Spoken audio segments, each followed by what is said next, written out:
I said in my heart, I will test myself with pleasure and enjoy myself. But behold, this also was vanity and chasing the wind.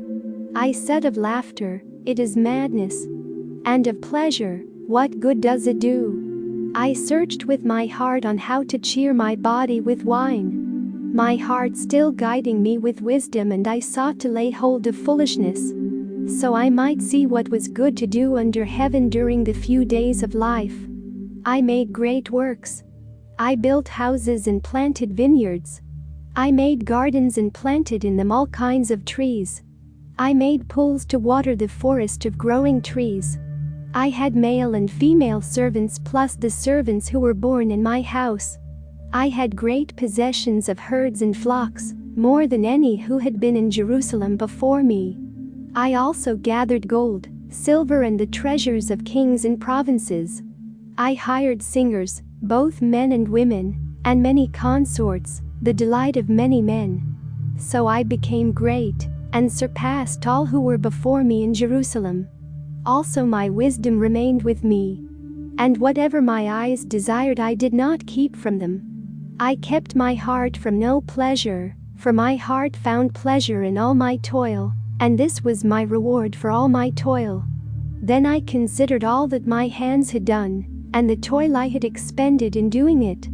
And behold, all that was vanity and chasing the wind. There is nothing to be gained under the sun. So I turned to consider wisdom and madness and foolishness.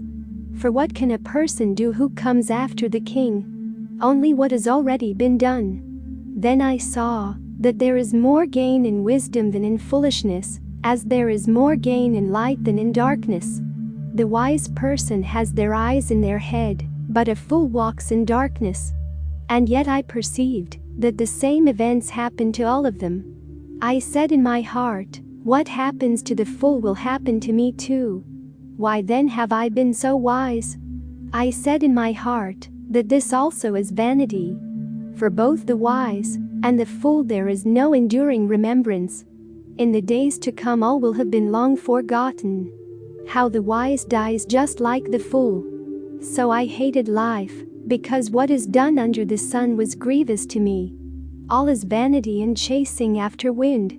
I hated all my work in which I toiled under the sun, seeing that I must leave it to another person when I die. I do not know whether that person will be wise or a fool. Yet they will be master of all which I toiled and used my wisdom to get. I realized that this also is vanity. So I turned and gave my heart up to despair over all the toil of my labors under the sun. Sometimes a person who has toiled with wisdom, knowledge, and skill must leave everything to be enjoyed by someone who did not work for it. This also is vanity and a great evil. What does a person gain from all their striving of hard and toil beneath the sun? For all our days are full of sorrow, and our work is vexation. Even at night your heart does not rest. This also is vanity. There is nothing better for a person than to eat, drink, and find enjoyment in their lives.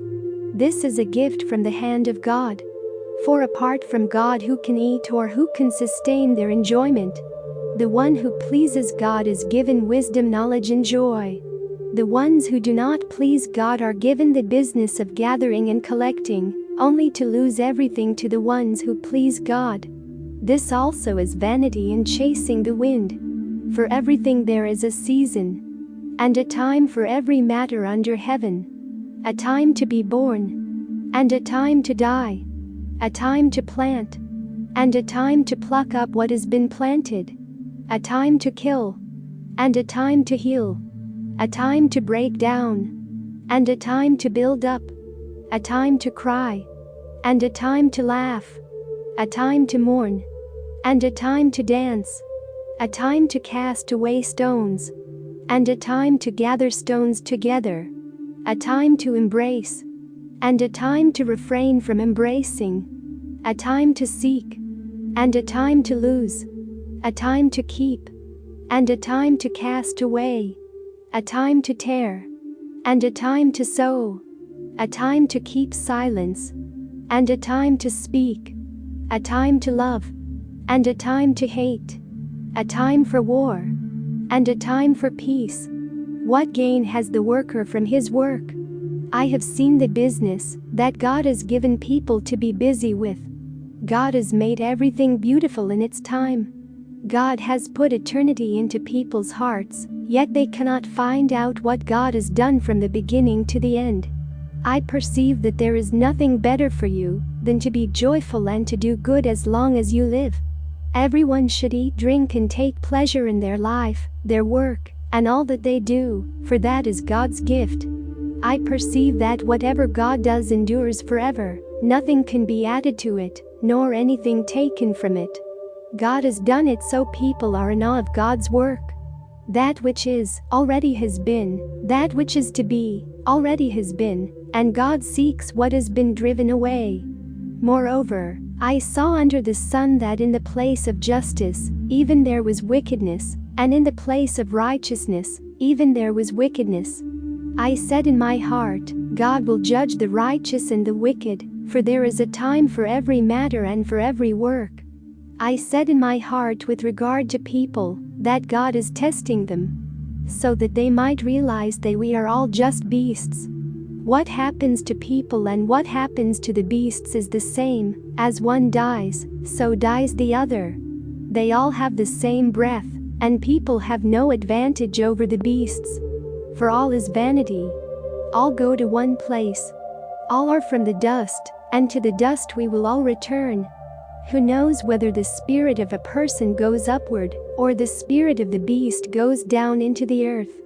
I saw that there is nothing better than that a person should rejoice in their life and work, for that is our lot in life. Who can bring you to see what will exist when you are gone?